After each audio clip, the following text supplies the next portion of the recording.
Can you hear me? Can you hear me? I know you can. Somebody needs to be played with, so he leaves me alone while I do this. I've been wanting to write another video essay since my first mini one that covered TikTok and its cultural impacts, and finally uncovered my next topic when I went to see Spielberg's new film, Disclosure Day.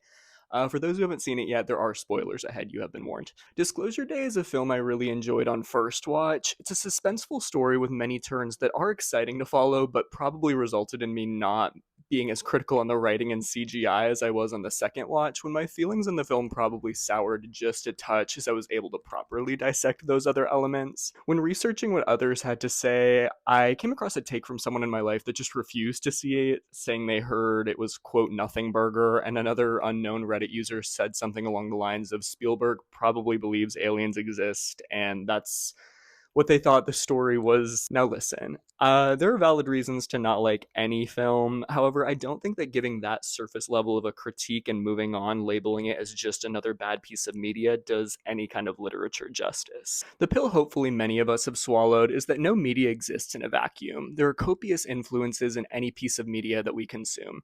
Influences can be political, personal, cultural, you name it. Anything and everything in our culture shapes everything around it, especially art. Whether or not the film is good or not is not going to be the discussion of this video, but I would love to hear what your thoughts were below. Disclosure Day is Steven Spielberg's most recent directorial release, and if you aren't familiar with Steven Spielberg, he's a massive name in the film world. He's directed cult classics such as E.T., Jaws, Jurassic Park, and most recently Disclosure Day. The premise of Disclosure Day is as follows.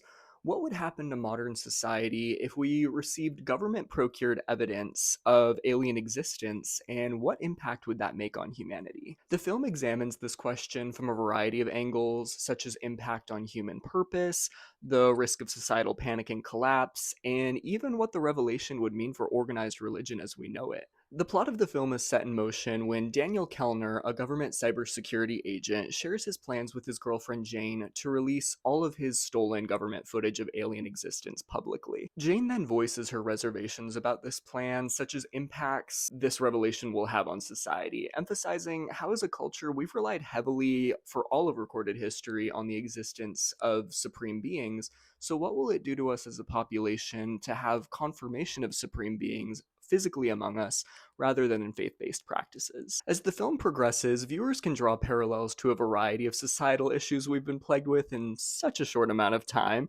including but not limited to the risks and fears of AI and surveillance, intense mistrust in government leadership, and climate anxiety. With that being said, I'm here to argue that the political climate that produced Disclosure Day has styled it as an allegory for what the complete revelation of the Epstein files would do to global society as we know it. A brief history lesson for those who are unaware. The Epstein files are a confidential documentation of the sex crimes of multimillionaire Jeffrey Epstein, along with his 1% cronies that were committed throughout the 80s, 90s, and beyond. Public knowledge on the content of the files is largely speculation. We all have some kind of idea what's happened, as pieces of evidence do come to light occasionally, such as victim testimony, but it does tend to be pretty sparse. It isn't surprising there's seldom any testimony, though, as we need to remember it's common for victims in these situations to be intimidated by the powerful figures that have abused them, and it's much more convenient to take hush money and disappear rather than suffer a Monica Lewinsky-esque scandal. That's not to say, however, that there's a complete mystery surrounding the public figures involved, as some revealing media does surface occasionally,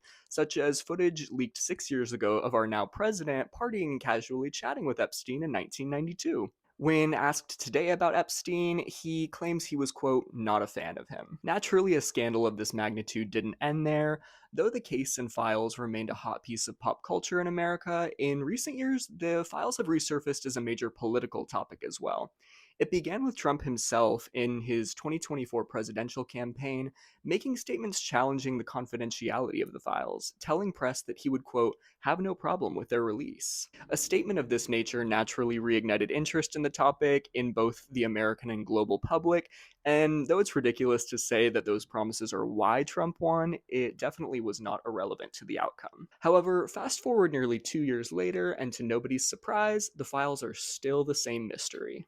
It's important to mention the dragging of feet hasn't gone unnoticed by either side of the aisle, and has even resulted in major MAGA figureheads such as Marjorie Taylor Greene falling from good favor for questioning the handling of the files. Green herself has publicly stated she was initially positive that President Trump would wheel the files out enthusiastically in the beginning of his second term, but now states she knows, quote, his friends would get hurt, and that's why he's against releasing them. With the building backlash, the administration eventually did release some iteration of the files. However, it was largely a circus of he said, she said, the files are on my desk, they don't exist, XYZ, why are y'all still talking about Epstein, until they coughed up some PDFs that were all but redacted. At the time of writing this video, the Department of Justice has declined to release the unredacted files, and in press statements, Attorney General Todd Blanche states the contents would be too graphic for public consumption, as, quote, many communications written by victims without context can appear disturbing on their face, end quote. Further, he stated, quote, the department has sought to prevent victim personal information from becoming public even in instances where victims eventually became complicit or engaged in reprehensible activity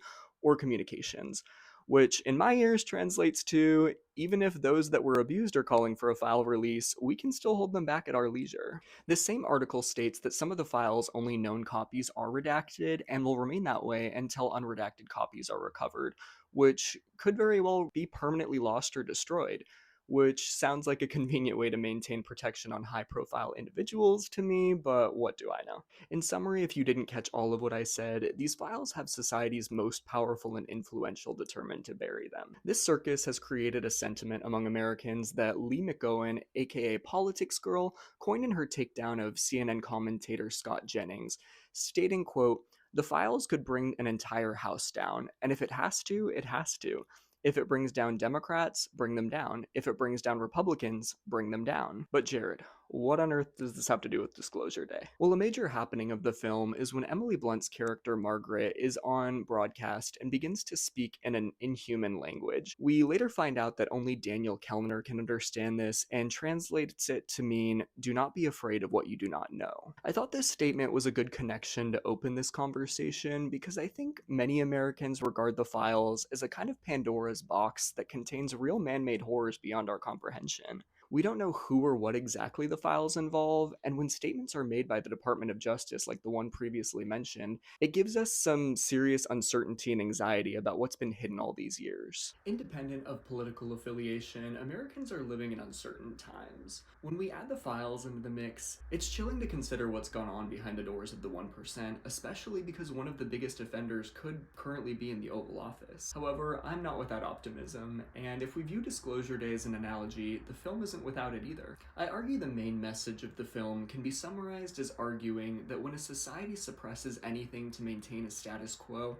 all it does is kick a can further down the line. The sooner it's realized the future is uncomfortable, the sooner it's revealed how bright it can be. We can see this depicted in the characters of Margaret and David. In the third act of the film, the two continue on a downward spiral as they begin to sense how their lives and existence as they know it are on the verge of collapsing. It gets to the point where even as all is about to be revealed, there's still a fear and uncertainty that it's the right next step. However, after the revelation, they have an almost unnatural tranquility, a look that can only be described as a true internalization that everything is going to work out. When we begin to take that turn of events and apply it to our current situation, it can help us to see the files in a different light. While it's undeniable there's been irreparable harm to countless individuals and that absolutely should be respected, we must consider that there is a possibility for a silver lining. I think Disclosure Day emphasizes that our day of disclosure will not divide us as right or left, but ignite a class consciousness that brings us together in a realization that our, quote, supreme beings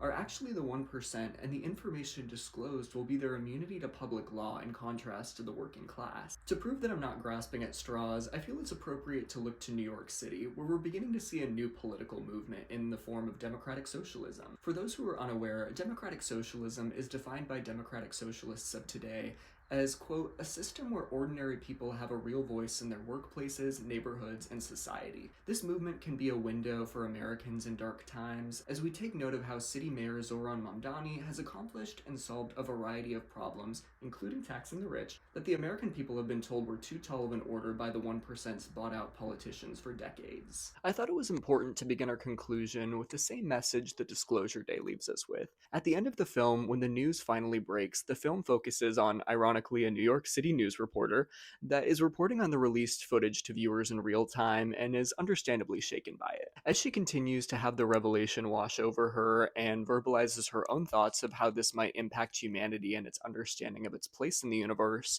it's important to note that she does not conclude her segment in uncertainty and panic, but instead states, "If you're watching this, you are not alone." I thought that was a great sentiment to conclude the film and this video with, because truly the only light we have is our own. We need to cling to any message of hope, unification, and reconstruction of a society where we work together in a new day to build a brighter future where all of America's voices are accounted for. And though today the files are in the hands of our government, I optimistically think that whether it be in 10 weeks, months, or years, with much work and potentially a revolution, our disclosure day will come.